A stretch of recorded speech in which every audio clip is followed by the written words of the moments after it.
El gerente del banco miró la pantalla y su rostro se descompuso completamente.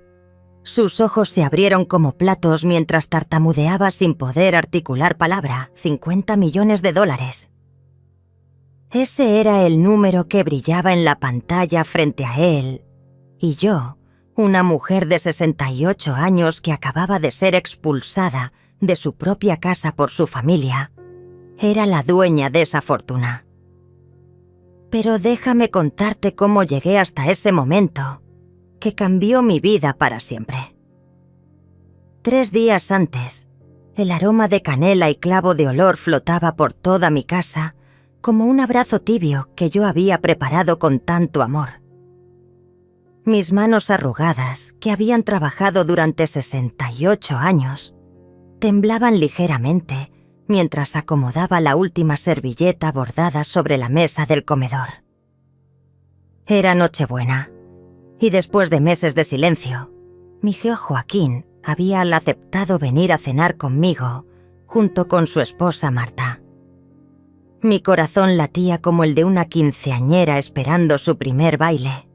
Había gastado mis últimos ahorros visibles en preparar esta cena perfecta. El jamón glaseado descansaba dorado en el horno, despidiendo ese aroma que solía llenar nuestra casa cuando Joaquín era niño, y corría hacia mí gritando: «¡Mamá, mamá! ¡Huele delicioso!». Las papas estaban cortadas en perfectos cubos, esperando su turno en el aceite caliente, y había preparado su postre favorito, esa tarta de manzana con masa crujiente que le encantaba desde pequeño. Me miré en el espejo del pasillo y ajusté mi vestido granate, el que había usado en su boda hace 15 años. Aún me quedaba bien, aunque las arrugas alrededor de mis ojos contaban historias de noches sin dormir preocupándome por él. Mi cabello, ahora completamente plateado, lo había peinado en un moño elegante, como a él le gustaba cuando era pequeño, y me decía que parecía una princesa. Estaba terminando de limpiar la cocina cuando escuché el motor de su auto en el garaje. Mi estómago se encogió de nervios y emoción. Hacía tanto tiempo que no compartíamos una cena. Tanto tiempo desde que había sentido su abrazo o escuchado su risa, llenando estos muros que ahora parecían tan vacíos y silenciosos. Corrí hacia la puerta principal, secándome las manos en el delantal floreado que había heredado de mi madre. Cuando abrí, ahí estaba él, mi Joaquín, aunque ya no era el niño dulce que recordaba. A sus 42 años, tenía ceño fruncido y esa mirada fría que había desarrollado desde que se casó con Marta. Ella venía detrás de él, impecable como siempre, con su cabello rubio perfectamente liso y esa sonrisa forzada que nunca llegaba a sus ojos. «Hola, hijo mío», susurré con la voz entrecortada por la emoción. Me acerqué para abrazarlo, pero él se apartó ligeramente, como si mi contacto le molestara. «Hola, mamá», respondió secamente, mientras Marta me saludaba con un beso en el aire que ni siquiera rozó mi mejilla. «Pasen, pasen. La mesa está lista y la comida casi servida», les dije, tratando de ocultar la decepción que ya comenzaba a instalarse en mi pecho como una piedra fría.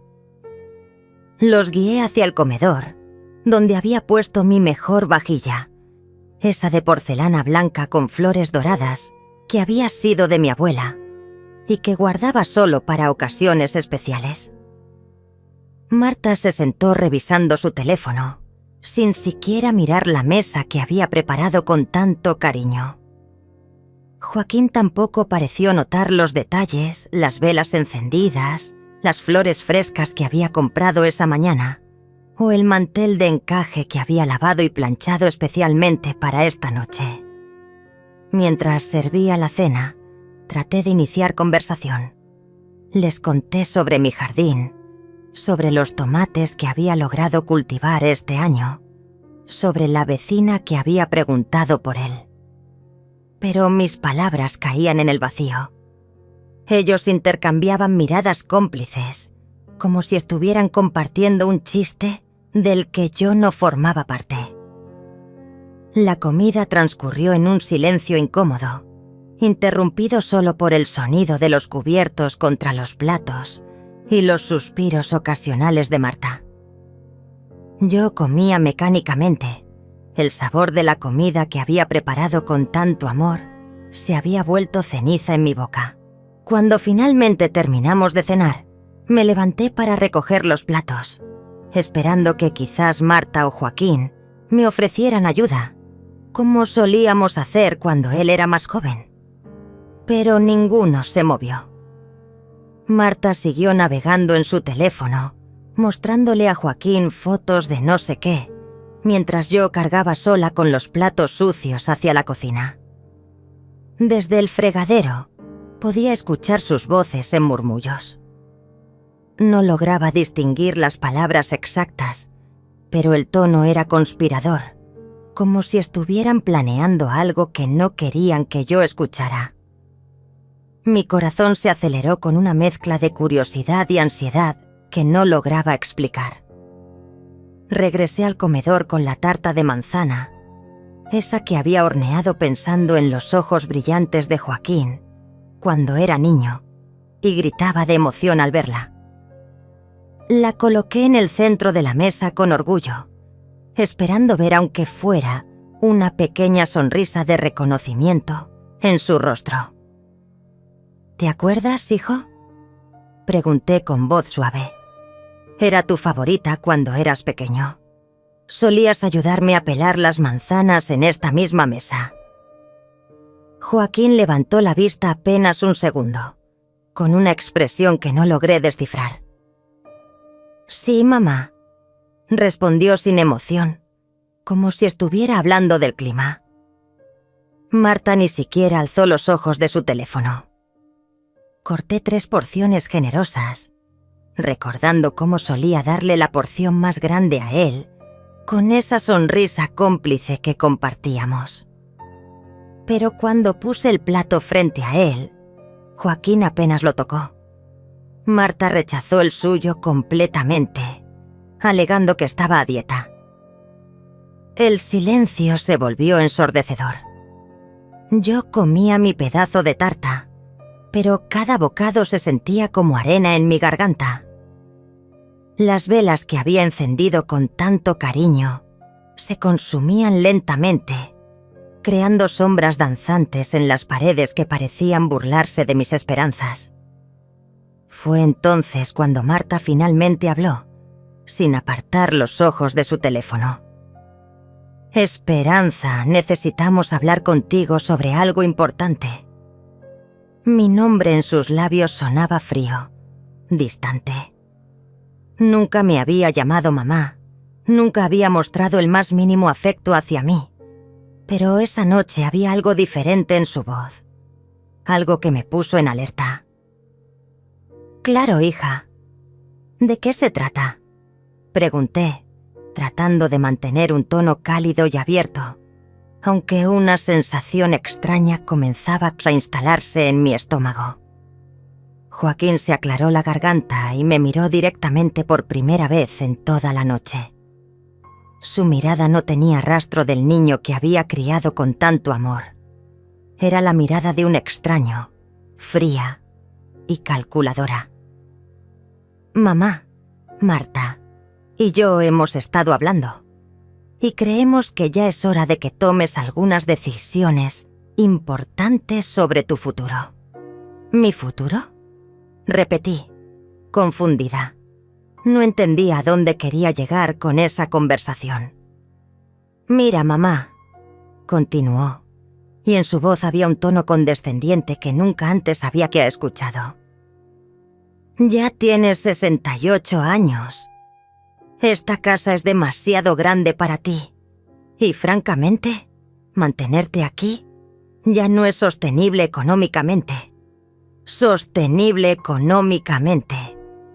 Las palabras resonaron en mi cabeza como un eco doloroso. ¿De qué estaba hablando? Yo nunca le había pedido dinero.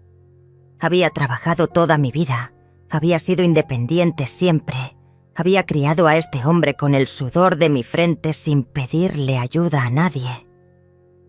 «No entiendo, Joaquín», susurré, sintiendo cómo mi mundo comenzaba a tambalearse.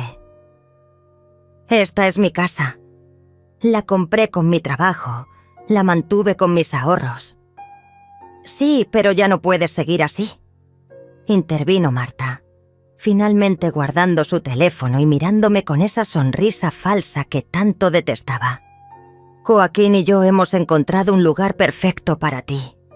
Una residencia para personas mayores, muy bonita, donde estarás rodeada de gente de tu edad. Una residencia». Las palabras cayeron como piedras en mi corazón. Me quedé paralizada, tratando de procesar lo que acababa de escuchar. ¿Mi propio hijo quería internarme en un asilo? Pero yo estoy bien aquí, dije con voz temblorosa. No necesito que nadie cuide de mí. Puedo valerme por mí misma. Mamá, seamos realistas. La voz de Joaquín se endureció. Ya no eres la misma de antes. Se te olvidan las cosas. A veces no contestas el teléfono por días. Nos preocupas. Mentira. Yo sabía que era mentira. Mi memoria estaba perfecta. Y si a veces no contestaba el teléfono era porque él nunca llamaba. Hacía meses que no sabía nada de él hasta esta noche. Además, agregó Marta con una sonrisa que no llegaba ni a sus ojos, hemos visto algunas residencias preciosas, con jardines, actividades, fisioterapia. Estarías mucho mejor atendida que aquí. Sola. Sola. Esa palabra se clavó en mi pecho como un puñal. Sí, estaba sola, pero por elección de ellos, no mía. Había pasado años esperando llamadas que nunca llegaban, invitaciones que nunca se extendían, visitas que nunca se materializaban. Las lágrimas comenzaron a acumularse en mis ojos, pero luché por contenerlas. No quería darles la satisfacción de verme quebrar. La casa está pagada, murmuré, aferrándome a lo único concreto que podía decir. No es una carga para nadie, pero el mantenimiento, los impuestos, los servicios. Joaquín agitó la mano como si estuviera espantando una mosca molesta. Todo eso cuesta dinero que podrías usar mejor en tu cuidado personal. Ya está decidido, Esperanza, dijo Marta con finalidad. Hemos separado una cita para el lunes para que visites la residencia San Rafael. Es un lugar muy exclusivo. ¿Ya está decidido?, repetí, sintiendo cómo la rabia comenzaba a mezclarse con la tristeza en mi pecho. ¿Sin consultarme? Mamá, por favor, no seas dramática. Joaquín suspiró como si fuera yo la que estaba siendo irrazonable. Estamos tratando de ayudarte. Ayudarme. La palabra sonaba hueca, vacía de significado. Miré a este hombre que había cargado en mis brazos, que había alimentado con mi leche, que había consolado en cada pesadilla, y no logré reconocerlo. El ambiente en el comedor se había vuelto tan tenso que podía cortarse con un cuchillo. Las velas que había encendido con tanto amor ahora proyectaban sombras ominosas sobre nuestros rostros, como si hasta la luz estuviera del lado de ellos. Miré fijamente a Joaquín, buscando aunque fuera un rastro del niño que solía correr hacia mí cuando tenía pesadillas, pero solo encontré frialdad. No voy a ninguna residencia, dije finalmente, con una voz que sonó más firme de lo que me sentía por dentro. Esta es mi casa, y aquí me quedo. Marta soltó una risa seca, sin humor. Esperanza, seamos prácticas. Ya no tienes edad para estos caprichos. Tienes que entender que esto es lo mejor para todos. ¿Lo mejor para todos?, repetí, sintiendo cómo la sangre se me subía a la cabeza. ¿O lo mejor para ustedes? ¿Acaso esta casa les estorba para algo? El silencio que siguió fue revelador. Joaquín y Marta intercambiaron una mirada rápida. Esa comunicación silenciosa que tienen las parejas cuando están ocultando algo. Fue entonces cuando comencé a entender que esto no era solo sobre mi bienestar. «Mamá, no pongas palabras en mi boca».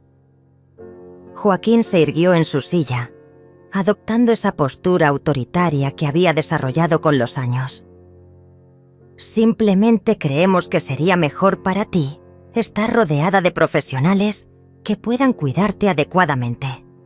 ¿Profesionales? Exploté, sin poder contenerme más. ¿Profesionales para qué? ¿Para que me vean como un número más en una lista? ¿Para que me mediquen hasta que no pueda ni pensar? ¿Para que muera olvidada en un rincón mientras ustedes hacen lo que quieran con mi casa? ¡Basta! Joaquín golpeó la mesa con tanta fuerza que las copas de vino saltaron. ¡Basta de este drama! Siempre has sido igual, siempre exagerando todo, siempre haciendo que todo gire a tu alrededor. Sus palabras me pegaron como bofetadas. ¿Exagerando? ¿Haciendo que todo girara a mi alrededor? Este hombre al que había dedicado mi vida entera, al que había renunciado a oportunidades, a amor, a mi propia felicidad, me acusaba de ser egoísta. Yo jamás te pedí nada, Joaquín. Susurré, sintiendo cómo las lágrimas finalmente comenzaban a rodar por mis mejillas. Jamás te pedí dinero, jamás te pedí que me mantuvieras. Solo quería que fueras mi hijo. Bueno, pues ser tu hijo no significa que tenga que cargar contigo el resto de mi vida. Su voz se había vuelto cruel, despiadada. Ya hice suficiente. Te crié, te educé, te di todo lo que pude. Ahora tengo mi propia familia que atender. ¿Tu educación? ¿Tu crianza? La risa que salió de mi garganta sonó amarga, rota. Yo fui quien te crió, Joaquín. Yo fui quien trabajó doble turno para pagarte los estudios. Yo fui quien te cuidó cuando estabas enfermo, quien te llevó a la escuela todos los días, quien te enseñó a caminar, a hablar, a ser el hombre que eres. Sí, y ahora es hora de que te hagas cargo de ti misma. Marta se inclinó hacia adelante, con esa sonrisa venenosa que había perfeccionado. Ya no eres responsabilidad de Joaquín. Él tiene sus propias prioridades ahora. ¿Prioridades? Esa palabra resonó en mi cabeza mientras los miraba. Ahí estaban, mi hijo y su esposa, viéndome como un estorbo, como algo de lo que había que deshacerse. Toda mi vida había sido una mentira. Todo el amor que había dado, todas las noches sin dormir, todos los sacrificios, reducidos a una inconveniencia. ¿Sabes qué, Joaquín?, le dije, secándome las lágrimas con el dorso de la mano.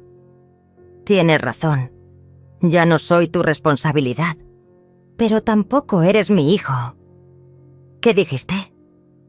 Se levantó de la silla, con el rostro enrojecido de rabia. Lo que escuchaste. Me puse de pie también, sintiendo cómo algo dentro de mí se quebraba para siempre. Un hijo no abandona a su madre. Un hijo no la desecha como basura. Un hijo no la humilla hasta en su propia casa. «¡Estás loca!», gritó, y por primera vez en la noche, Marta pareció incómoda. «¡Completamente loca! Por eso mismo necesitas ayuda profesional». Loca.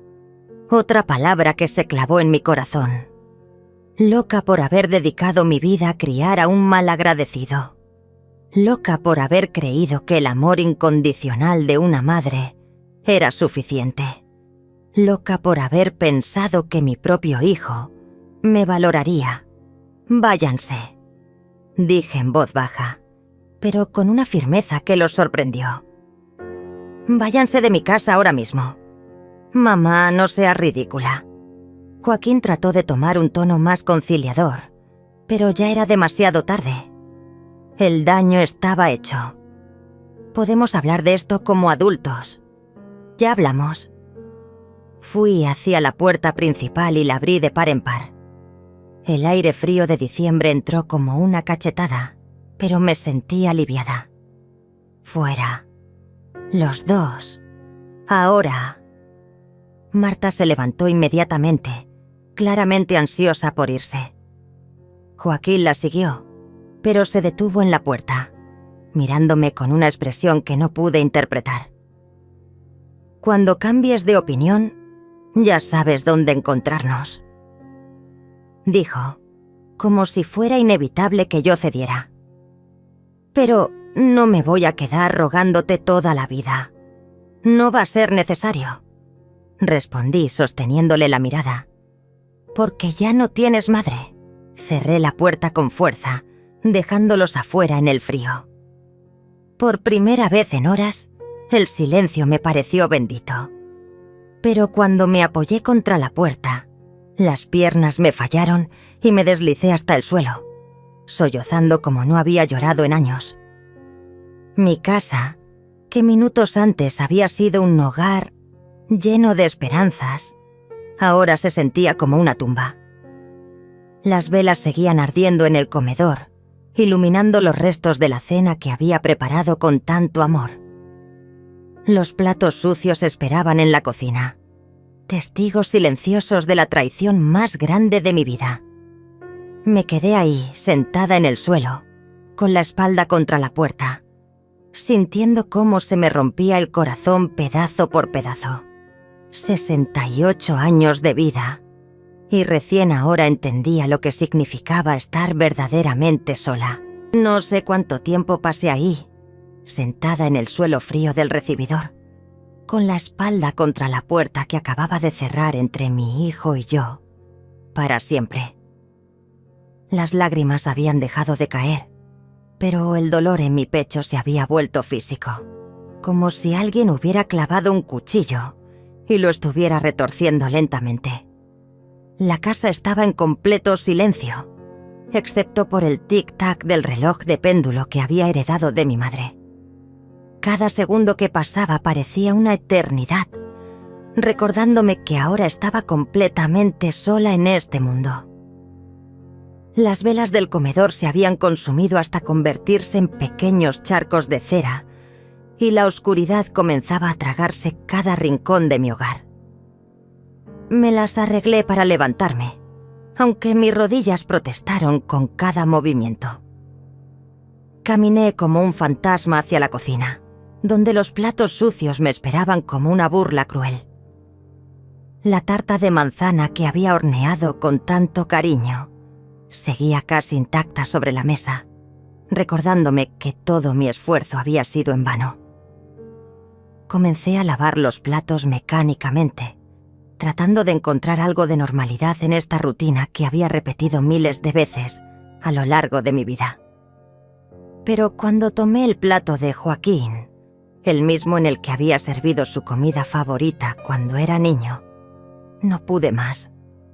Lo estrellé contra el suelo con una fuerza que no sabía que tenía. El sonido de la porcelana al romperse llenó la cocina silenciosa, y los pedazos se esparcieron por todas partes, como las piezas de mi corazón destrozado. Me quedé ahí parada, mirando los fragmentos, y por primera vez en horas, sentí algo parecido al alivio. Al menos había algo en esta casa que estaba tan roto como yo. Esa noche no dormí. Me quedé despierta en mi cama, mirando el techo y reviviendo cada momento de la cena, cada palabra hiriente, cada mirada de desprecio. ¿Cómo había llegado a casa a este punto? ¿En qué momento había perdido a mi hijo? ¿En qué momento me había convertido en una carga para la persona que más amaba en este mundo? Los días siguientes pasaron en una nebulosa de dolor y confusión. No comía, apenas bebía agua, y la casa parecía cerrarse sobre mí como una cárcel. El teléfono sonó varias veces, pero no tuve fuerzas para contestar. ¿Para qué? Ya sabía que no era Joaquín llamando para disculparse. Fue Leafa el viernes cuando escuché los golpes en la puerta. Al principio pensé que eran imaginaciones mías, pero los golpes se hicieron más insistentes. Con piernas temblorosas, me acerqué a la ventana y vi a 2 hombres con uniformes oficiales parados en mi porche. «Señora Esperanza Morales», dijo uno de ellos cuando abrí la puerta. «Somos del Departamento de Servicios Sociales. Su hijo Joaquín Morales ha presentado una petición, alegando que usted no puede cuidar de sí misma y necesita asistencia inmediata». Sentí como si me hubieran dado un puñetazo en el estómago. Joaquín había llamado a servicios sociales. Mi propio hijo había denunciado que yo era incapaz de valerme por mí misma. Necesitamos hacer una evaluación de su estado mental y sus condiciones de vida. Continuó el oficial, consultando una carpeta. ¿Podemos pasar? No tenía opción. Los dejé entrar y observé cómo inspeccionaban mi casa con ojos críticos. Anotaban todo. El plato roto que aún no había limpiado, las cortinas corridas, el desorden que se había ya acumulado en los últimos días de mi depresión. ¿Cuándo fue la última vez que comió una comida completa, señora Morales?, me preguntó uno de ellos. No pude responder. ¿Cómo explicarles que había perdido el apetito desde que descubrí que mi hijo me consideraba un estorbo? ¿Ha estado tomando sus medicamentos regularmente? ¿Qué medicamentos? No tomaba nada más que vitaminas, pero mi confusión pareció confirmar sus sospechas. Después de 1 hora de preguntas y evaluaciones, se fueron, pero no sin antes informarme que regresarían la semana siguiente, con más profesionales para una evaluación más completa. Las palabras flotaron en el aire como una amenaza. Evaluación de competencia mental, posible custodia del Estado, reubicación forzosa. Esa noche, mientras estaba acostada en mi cama, sonó mi teléfono. Era un número que no reconocía, pero algo me impulsó a contestar. «¿Señora Esperanza?», dijo una voz femenina que me resultó vagamente familiar. «Soy Alicia, del Banco Central. Disculpe que la moleste tan tarde, pero hemos estado tratando de contactarla durante varios días». «¿Del banco?», pregunté confundida.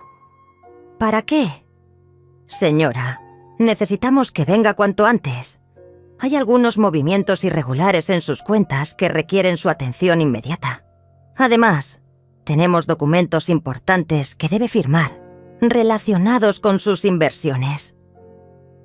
«¿Mis inversiones?». Mi mente estaba tan nublada por el dolor que apenas podía procesar lo que estaba diciendo. No recordaba tener inversiones significativas. «Señora Morales, ¿está usted al tanto de que posee una cartera de inversiones valorada en más de $50 millones? El teléfono casi se me cae de las manos. $50 millones. Eso era imposible. Yo era una mujer trabajadora, de clase media, que había ahorrado centavo a centavo durante toda su vida. «Debe haber un error», murmuré. «No hay error, señora. Los documentos están aquí, firmados por usted hace más de 20 años. Inversiones en acciones, bonos, propiedades. Todo ha estado creciendo automáticamente durante décadas. ¿Realmente no recuerda?». Y entonces, como un rayo en la oscuridad, la memoria regresó. 20 años atrás, cuando trabajaba como secretaria en una firma de inversiones, el jefe me había ofrecido comprar acciones de la empresa a precio de empleado. Había firmado papeles, había autorizado que una pequeña parte de mi salario se destinara automáticamente a comprar más acciones cada mes. Pero eso había sido tan poco dinero, tan insignificante en ese momento. «Necesita venir mañana mismo, señora Morales. Hay decisiones urgentes que tomar y solo usted puede autorizarlas». Después de colgar me quedé sentada en la oscuridad de mi habitación, tratando de procesar esta información. ¿50 millones de dólares? Yo, la mujer que acababa de ser desechada por su hijo como si fuera basura, ¿era millonaria? Por primera vez en días, una sonrisa comenzó a formarse en mis labios.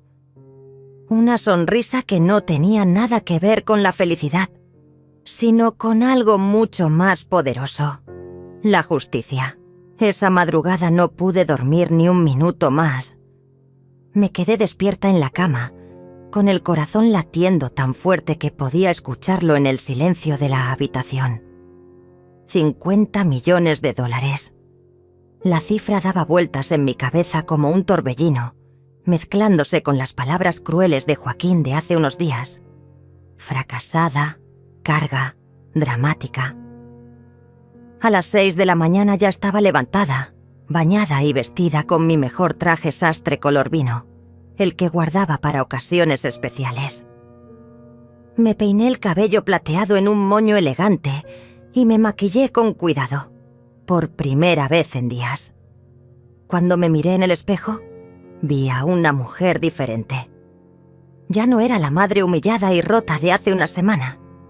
Había algo nuevo en mis ojos, algo que no había visto en años. Determinación. El banco abría a las 9, pero llegué a las 8:30. Me senté en mi auto, observando el edificio imponente de cristal y acero, preparándome mentalmente para lo que estaba a punto de descubrir.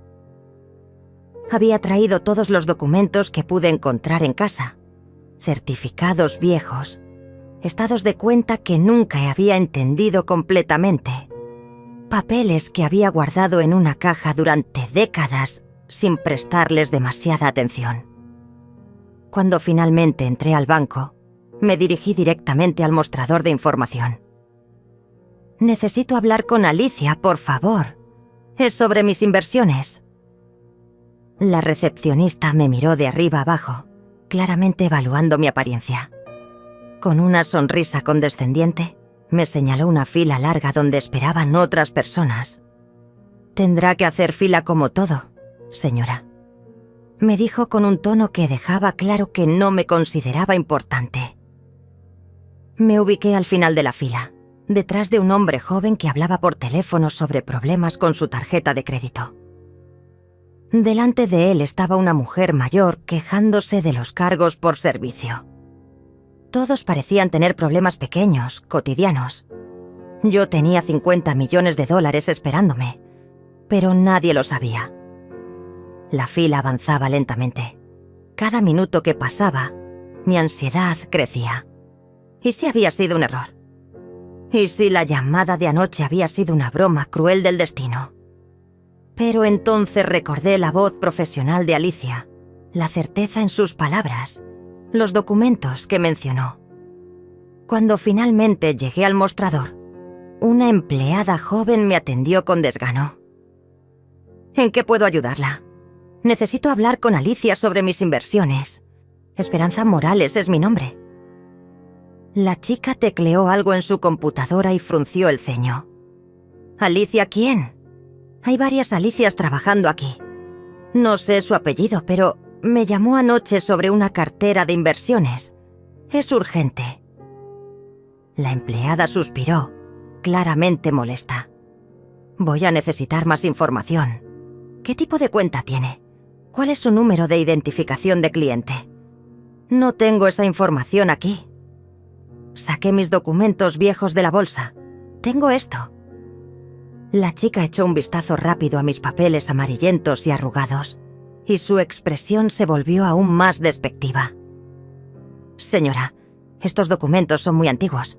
Vichan necesitará hablar con un asesor, pero necesito hacer una cita. La próxima disponible es en 2 semanas». 2 semanas. Sentí cómo la desesperación comenzaba a apoderarse de mí. «Pero me llamaron anoche.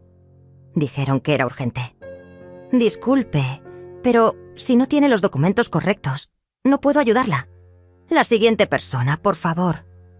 Me hice a un lado, sintiéndome completamente perdida. El banco estaba lleno de gente que iba y venía con propósito, mientras yo me quedaba ahí, parada como una tonta, con mis papeles viejos en la mano. Fue entonces cuando escuché una voz detrás de mí. «¿Señora Morales?» Me volteé y vi a una mujer elegante de unos 50 años, con traje negro y cabello castaño, recogido en una cola de caballo perfecta. Sus ojos eran amables, pero profesionales. «Soy Alicia Herrera, gerente de inversiones privadas. He estado esperándola». El alivio que sentí fue tan grande que casi me tambaleó. Gracias a Dios. Pensé que había habido un error. No hay ningún error, señora Morales. Me tomó del brazo suavemente. «Acompáñeme a mi oficina, por favor. Tenemos mucho de qué hablar».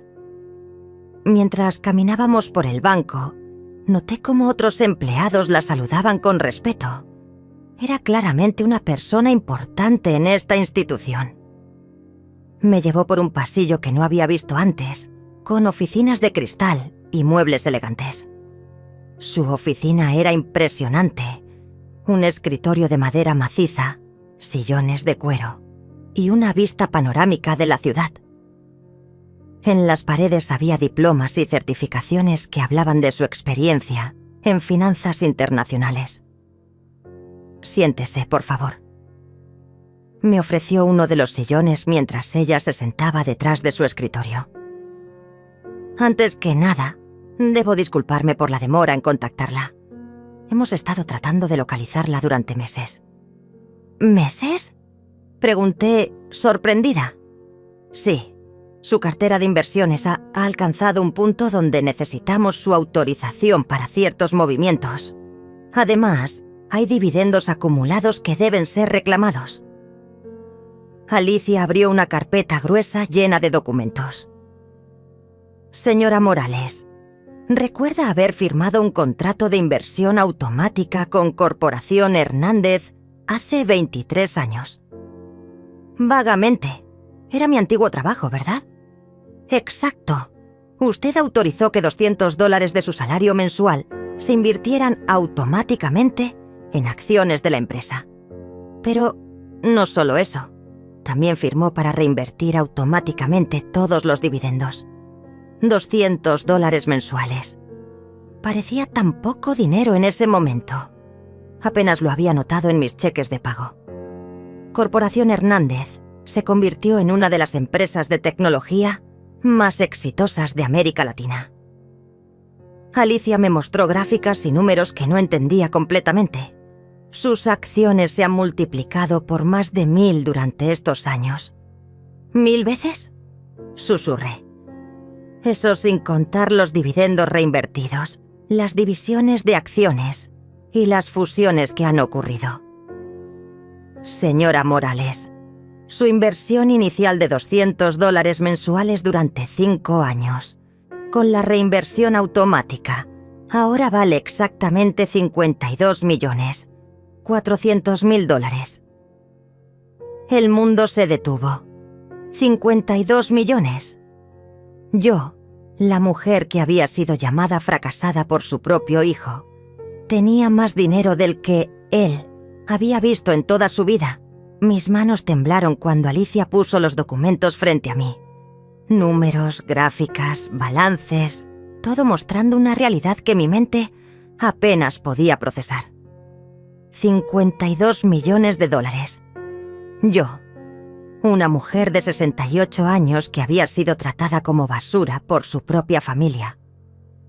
«¿Estás segura de que no hay error?», pregunté con voz quebrada, tocando los papeles como si fueran a desvanecerse en cualquier momento. «Completamente segura, señora Morales». Alicia sonrió con calidez profesional. «De hecho, necesitamos que firme estos documentos para liberar algunos dividendos que están pendientes. Son aproximadamente 3 millones adicionales que han estado acumulándose en los últimos 6 meses. 3 millones más». La cifra danzó en mi cabeza mientras trataba de mantener la compostura. Joaquín había dicho que mantenerme en mi casa no era sostenible económicamente. Si supiera que yo podía comprar 100 casas como la mía, sin siquiera notarlo en mi cuenta bancaria. Hay algo más, señora Morales. Alicia se inclinó hacia adelante con expresión seria. Hemos detectado algunos intentos de acceso no autorizado a información sobre sus cuentas. Alguien ha estado haciendo consultas sobre su situación financiera. ¿Consultas? ¿Quién? Su hijo, Joaquín Morales, se presentó aquí la semana pasada preguntando sobre sus finanzas. Alegó estar preocupado por su bienestar mental y pidió información sobre sus cuentas para, según él, asegurar su cuidado médico. Sentí como si me hubieran abofeteado. Joaquín había venido al banco a investigar mis finanzas. Todo encajaba ahora. La cena repentina, la insistencia en internarme, la llamada a servicios sociales. No era preocupación por mi bienestar, era codicia pura. ¿Le dieron información? Pregunté, sintiendo cómo la rabia comenzaba a hervir en mi pecho. «Por supuesto que no», Alicia negó enfáticamente. «Toda la información financiera es estrictamente confidencial, pero pensamos que debía saberlo. También intentó presentar algunos documentos alegando tener poder legal sobre usted». «¿Poder legal?». Mi voz se endureció. Nunca le di ningún poder legal. Lo sabemos. Los documentos eran claramente falsos. Hemos reportado el incidente a las autoridades correspondientes. Permanecí sentada en silencio durante varios minutos, procesando esta traición. Mi hijo no solo me había desechado como basura, sino que había intentado robar mi dinero. Había falsificado documentos, había mentido a las autoridades, había tratado de hacerme pasar por una anciana senil para acceder a una fortuna que ni siquiera sabía que existía. Señora Morales, hay algo más que debe saber. Alicia abrió otra carpeta. Su casa está valuada en aproximadamente $200.000, pero usted también posee otras propiedades que quizás no recuerda. ¿Otras propiedades? Sí, parte de su cartera de inversiones incluía bienes raíces. Tiene un apartamento en Miami, una casa en las montañas y un local comercial en el centro de la ciudad. Todo rentado y generando ingresos mensuales. Propiedades que ni siquiera sabía que tenía. Ingresos que habían estado llegando a cuentas que había olvidado. Durante años había vivido como una mujer de clase media, preocupándome por cada gasto, mientras tenía una fortuna esperándome. ¿Qué recomienda que haga?, pregunté finalmente. Primero, necesitamos actualizar toda su información de contacto y asegurar que solo usted tenga acceso a estas cuentas. Segundo, sugiero que consulte con un abogado sobre los intentos de fraude de su hijo. Y tercero, es hora de que tome el control de su patrimonio. Alicia me explicó paso a paso lo que necesitaba hacer. Nuevas tarjetas de débito, chequeras, acceso a banca en línea, contactos de asesores financieros. En una hora, pasé de ser una mujer que se preocupaba por pagar las facturas de servicios a tener acceso inmediato a más dinero del que había soñado en toda mi vida. Cuando salí del banco, llevaba en mi bolsa una tarjeta de débito que me daba acceso a $5 millones para gastos inmediatos, mientras se procesaban los demás movimientos. También llevaba una chequera y los contactos de 3 abogados especialistas que Alicia me había recomendado. El mundo se veía diferente. La misma calle por la que había caminado esa mañana sintiéndome perdida y humillada, ahora se extendía frente a mí llena de posibilidades. Los transeúntes que pasaban a mi lado no tenían idea de que estaban junto a una de las mujeres más ricas de la ciudad. Me subí a mi auto viejo, un Honda de 10 años que había comprado usado, y me reí. Una risa que empezó suave, pero se fue haciendo más fuerte hasta convertirse en carcajadas. Todo este tiempo, Joaquín me había tratado como si fuera una carga económica, como si mantenerme viva fuera un gasto insoportable. Si supiera que yo podría mantener a 20 familias como la suya sin siquiera pensarlo. Pero mi risa se detuvo cuando recordé la crueldad en sus ojos, la frialdad en su voz, cuando me llamó dramática y exagerada. El dinero no borraba el dolor de haber perdido a mi hijo. El dinero no curaba la herida de descubrir que la persona que más había amado en este mundo me consideraba un estorbo. Sin embargo, el dinero sí me daba algo que no había tenido en días. Poder. El poder de tomar mis propias decisiones. El poder de no depender de nadie. Y más importante, el poder de asegurarme de que Joaquín nunca más pudiera lastimarme. Conduje de regreso a casa con una sensación extraña en el pecho. Ya no era la misma mujer que había salido esa mañana. Tenía los medios para cambiar mi vida completamente, para irme lejos, para empezar de nuevo en cualquier parte del mundo. Pero antes de hacer cualquier cosa, tenía una llamada muy importante que hacer. En cuanto llegué a casa, busqué el teléfono y marqué el número del mejor abogado de la lista que Alicia me había dado. Leandro Vázquez, especialista en derecho familiar y financiero. Su secretaria me dio una cita para esa misma tarde, y cuando mencioné que venía recomendada por el Banco Central, el tono cambió inmediatamente a uno de máximo respeto. Mientras esperaba la hora de la cita, me senté en mi sala y miré alrededor de mi casa con ojos diferentes. Los muebles que había comprado con tanto esfuerzo, las cortinas que había cosido yo misma, las fotografías de Joaquín desde bebé hasta su boda. Todo se veía igual, pero yo había cambiado completamente. Tomé mi teléfono y revisé las llamadas perdidas de los últimos días. 3 llamadas de un número desconocido, que ahora sospechaba era de servicios sociales. 2 llamadas de Joaquín. No había dejado mensajes de voz, por supuesto. Nunca lo hacía. A las 3 de la tarde estaba sentada en la oficina del abogado Leandro Vázquez, un hombre de unos 60 años con cabello completamente canoso y una presencia que inspiraba confianza inmediata.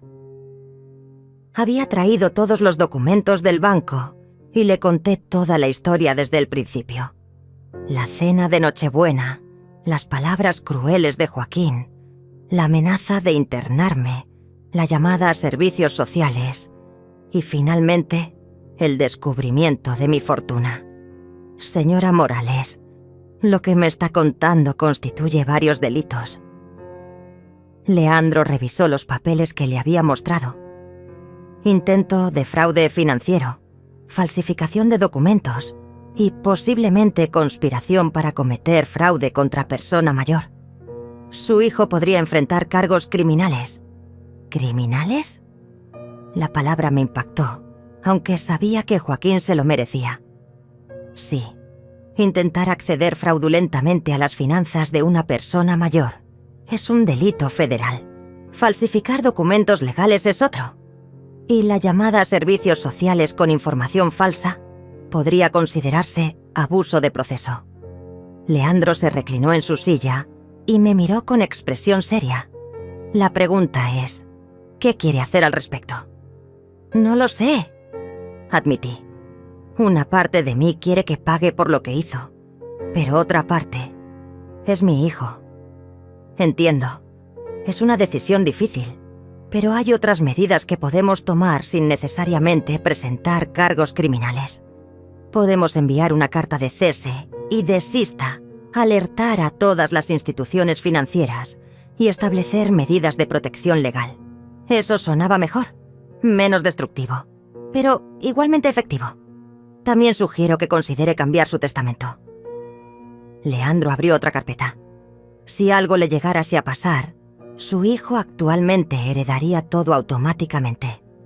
Mi testamento. No había pensado en eso. Efectivamente, todo lo que tenía estaba destinado a Joaquín.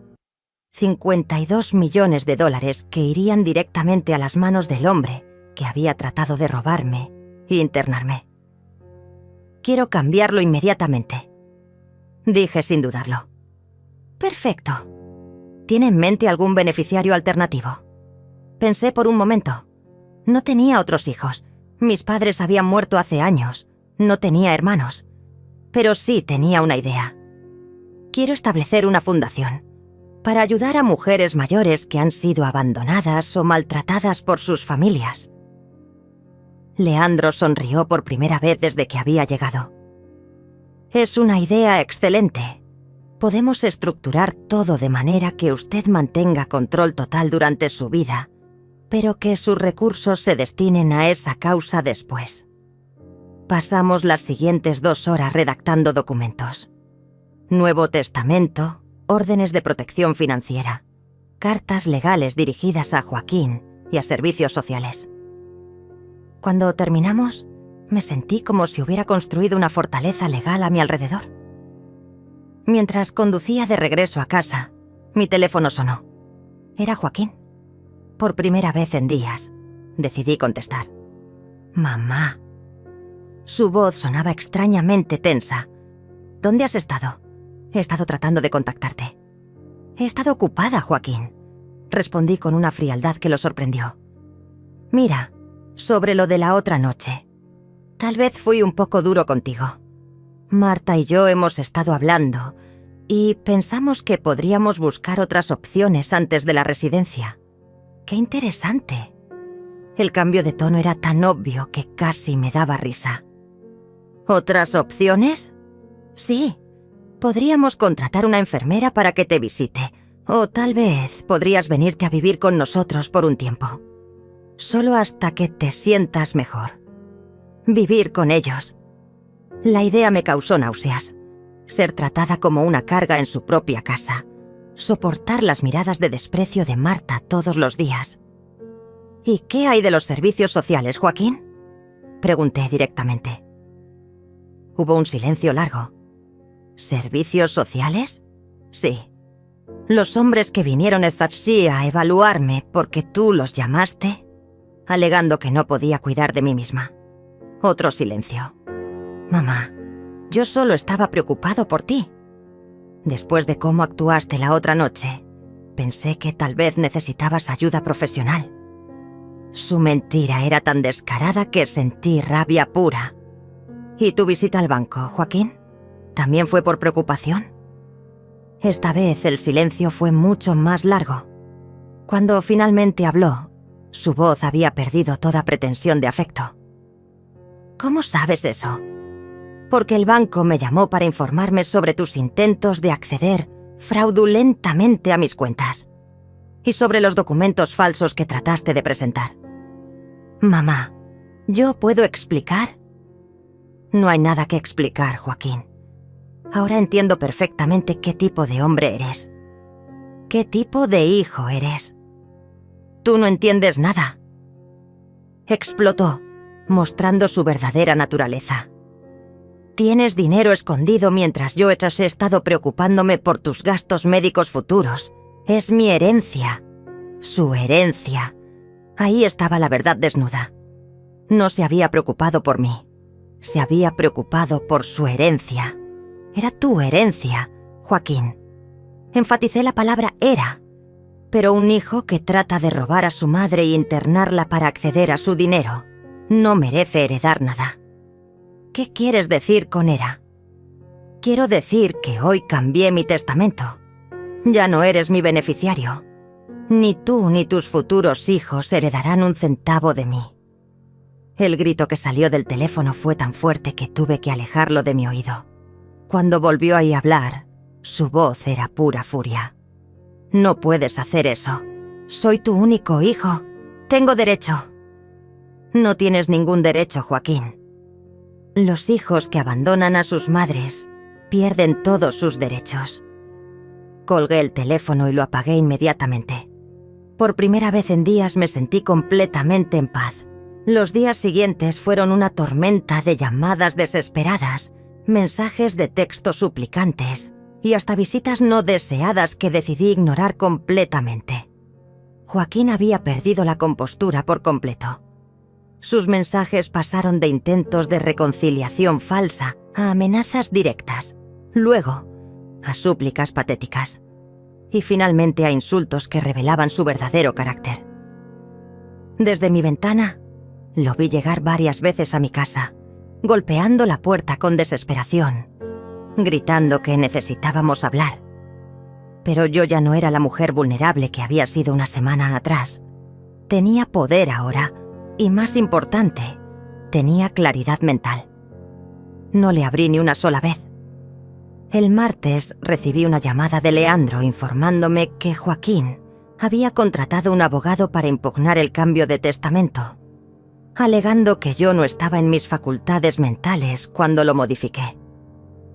Era exactamente lo que habíamos anticipado. «Ya tenemos preparada la respuesta, señora Morales», me dijo Leandro con confianza. «Sus evaluaciones psicológicas están perfectas. Tiene testigos de su capacidad mental. Y tenemos evidencia documentada de los intentos de fraude de su hijo. Su caso es insostenible». Esa misma tarde, mientras revisaba los estados de cuenta de mis nuevas cuentas bancarias, recibí una visita inesperada. Era Marta, sola, con una expresión que jamás había visto en ella. Humildad fingida mezclada con desesperación real. «Esperanza, por favor, necesitamos hablar». Su voz temblaba ligeramente mientras permanecía parada en mi porche. Por curiosidad morbosa, decidí escuchar lo que tenía que decir. La dejé pasar, pero no le ofrecí asiento. Se quedó de pie en mi sala, retorciendo sus manos como una niña regañada. «Sé que las cosas se salieron de control la otra noche», comenzó, evitando mi mirada. «Joaquín estaba muy estresado por el trabajo, y yo... Bueno, pensé que estábamos actuando en tu mejor interés». «¿Mi mejor interés?», repetí cruzando los brazos. ¿Internarme en un asilo contra mi voluntad era mi mejor interés? No era un asilo, era una residencia muy bonita. Trató de defenderse, pero se detuvo cuando vio mi expresión. «Está bien. Tal vez no fue la mejor idea. Pero tú tienes que entender que estábamos preocupados». Su actuación era patética. Podía ver el cálculo detrás de cada palabra, la desesperación de una mujer que acababa de descubrir que había perdido acceso a 50 millones de dólares. ¿Preocupados por mí? ¿O preocupados por el dinero que acababan de descubrir que tengo? Marta se ruborizó, confirmando mis sospechas. «Esperanza, yo sé que piensas mal de nosotros, pero Joaquín realmente te ama, solo que a veces no sabe expresarlo bien». «¿Amor?», me reí sin humor. ¿Llamar a servicios sociales para declararme incompetente es amor? ¿Tratar de falsificar documentos para acceder a mis cuentas bancarias es amor? «Eso fue un malentendido», balbuceó. «Un malentendido que podría haberlos llevado a la cárcel si yo hubiera decidido presentar cargos». Le recordé. Aún podría hacerlo. El color se le fue completamente de la cara. «Por favor, Esperanza. Sé que cometimos errores, pero somos familia. No podemos dejar que el dinero nos separe». «El dinero no nos separó, Marta. Su codicia lo hizo». Me acerqué a ella, y por primera vez en todos estos años, la vi retroceder ante mí. «Ustedes me trataron como basura cuando pensaron que era pobre. Ahora que saben que tengo dinero, quieren ser familia otra vez». «No es así». Trató de protestar, pero su voz se quebró. «Claro que es así. Me desecharon como un trapo viejo. Me llamaron fracasada. Me echaron de su vida. Todo porque asumieron que no tenía nada que ofrecerles». «Bueno, tienen razón. No tengo nada que ofrecerles. Nunca más». Marta comenzó a llorar, pero eran lágrimas de pánico, no de arrepentimiento genuino. «Esperanza, por favor, piénsalo. Joaquín es tu único hijo. ¿Realmente quieres perderlo para siempre?» «Ya lo perdí, Marta. Lo perdí el momento en que decidió que mi amor no valía nada. Lo perdí cuando me trató como una carga. Lo perdí cuando trató de robarme. Pero el dinero puede solucionarse. Podemos encontrar una manera de compartir, de hacer que funcione para todos. Podríamos viajar juntos, comprar una casa más grande, donde todos podamos vivir cómodos. Sus palabras me dieron náuseas. Incluso ahora, incluso suplicando, todo giraba alrededor del dinero. No había ni un atisbo de remordimiento genuino por el dolor que me habían causado. «Vete de mi casa, Marta», le dije con firmeza. «Y dile a Joaquín que si vuelve a Sassent a aparecer por aquí, llamaré a la policía. Esperanza, por favor, vete», grité, y ella se sobresaltó. Nunca antes había alzado la voz con ella, pero esta nueva versión de mí no toleraba más manipulaciones. Después de que se fue, me serví una copa de vino y me senté en mi jardín. El sol de la tarde calentaba mi rostro y por primera vez en semanas me sentí completamente relajada. No más súplicas, no más manipulaciones, no más mentiras sobre amor familiar. Esa noche llamé a Alicia para informarle sobre los últimos intentos de acercamiento de Joaquín y Marta. Ella me tranquilizó confirmándome que todas las medidas de seguridad estaban en su lugar y que nadie podría acceder a mis cuentas sin mi autorización personal y presencial. También aproveché para preguntarle sobre las propiedades que había mencionado. Al día siguiente, tendría las llaves del apartamento en Miami y los contratos de las otras propiedades. Por primera vez en mi vida tenía opciones reales. Podía irme cuando quisiera, donde quisiera. Pero antes de tomar cualquier decisión sobre mi futuro, había algo que necesitaba hacer. Una confrontación final que cerraría este capítulo de mi vida para siempre. Tomé mi teléfono y marqué el número de Joaquín. Era hora de que él supiera exactamente quién era su madre realmente.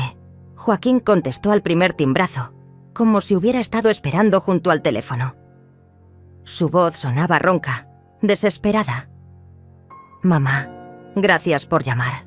Necesitamos encontrarnos y hablar como adultos. Todo esto se ha salido de control. Tienes razón, Joaquín. Necesitamos hablar, pero no como adultos, como madre e hijo, o como lo que quedó de esa relación después de tu traición.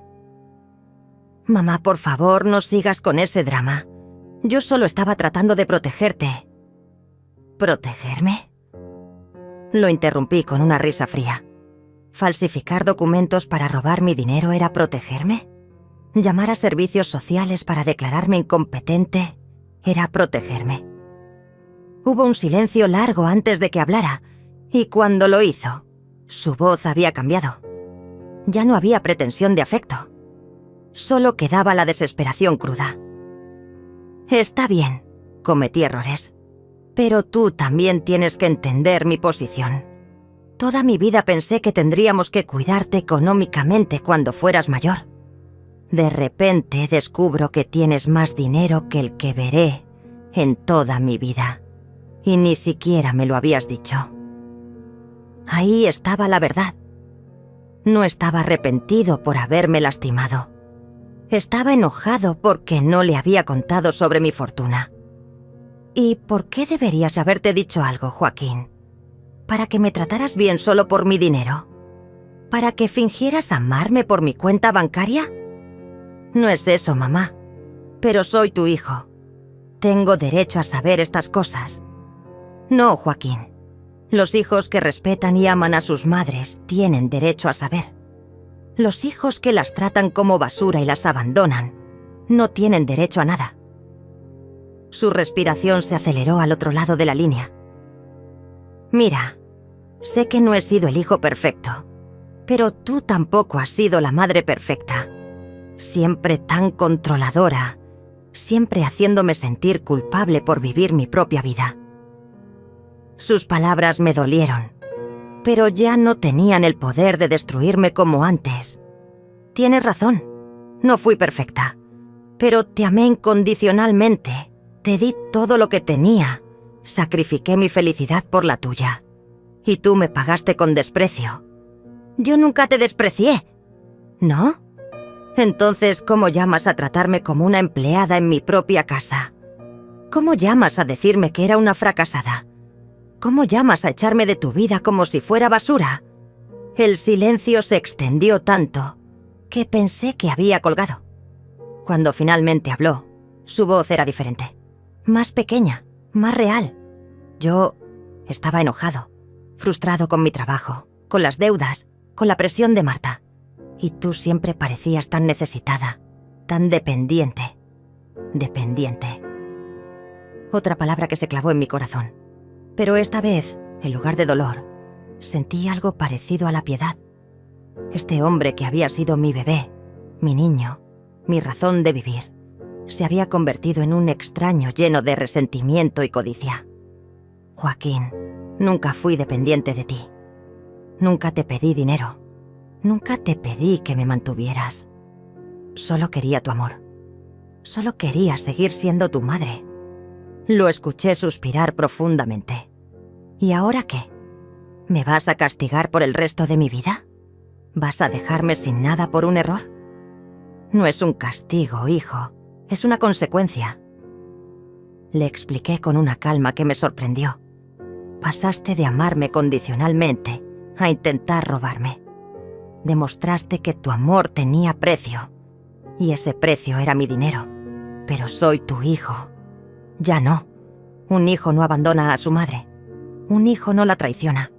Un hijo no la lastiosa tan profundamente que prefiere morirse antes que seguir viviendo ese dolor. ¿Qué quieres decir con ya no soy tu hijo? Quiero decir que hoy formalicé legalmente mi deseo de no tener contacto contigo nunca más.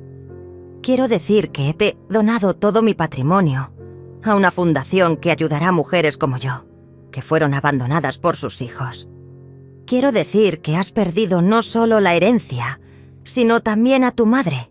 No puedes hacer eso. Su voz se quebró en algo parecido a un sollozo.